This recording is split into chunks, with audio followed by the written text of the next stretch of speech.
Hello Valley family, yeah, welcome back to my channel. In today's recipe, I'm going to show you how to turn overripe bananas like this into something very yummy like this. Guys, it's very possible how to turn your overripe bananas into something yummy and everyone enjoy this. So if you're interested, make sure to watch this video to the end to find out how I did this.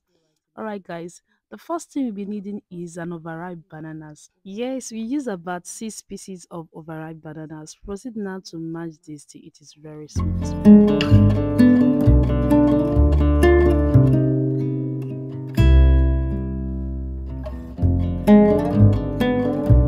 Once you are done mashing it up like this, the next thing you'll be adding is your 2 eggs. Don't worry, the list of all the quantities of everything I use here will be in the caption below.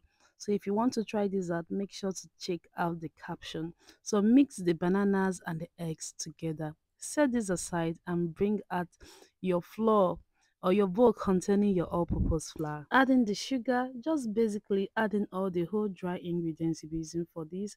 I added in some baking powder, baking soda, salt, some cinnamon powder, and proceed now to mix everything all together. Make sure to combine this well before you bring out the wet ingredients and pour into this mixture. I'm just going to mix this all together. And you'll be needing some yogurt for this recipe. Pour in your yogurt and mix this. The last thing we'll be adding here is our vegetable oil. You'll be needing vegetable oil for this recipe, but you can use your melted margarine. So go on and pour in the last ingredient, which is the vegetable oil, and you can see how the texture looks like now. We are done going mixing this. Make sure not to over mix this. So what you are going to bring out now is your waffle maker.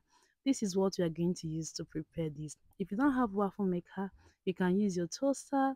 You can even fry it directly with your non-stick frying pan. So first of all, grease your toaster with some vegetable oil. This will prevent this from sticking when it is ready. So 2 scoops of this is enough into the toaster. Cover this up and allow this to properly. Sorry, I've been calling this a toaster, your waffle maker. See, a few minutes later, you can see the steam, the aroma coming from this air. You need to try this out. It is so good. See, about 8 to 10 minutes, this should be ready depending on the waffle maker you are using. Take this out and just repeat the same process till you have exhausted your batter. Is that easy, guys? And you're going to be topping this up with some extra yogurt. You can add in your bananas if you have fresh bananas, but just top this with extra yogurt. This is so good. You can see, guys, you can transform your overripe bananas into something yummy like this. Let me know if you've enjoyed this recipe, and don't forget to give this video a thumbs up. Subscribe to my channel below if you've not done that yet. I'll bring some other yummy recipes your way. Take care, guys, and have a lovely day. Bye.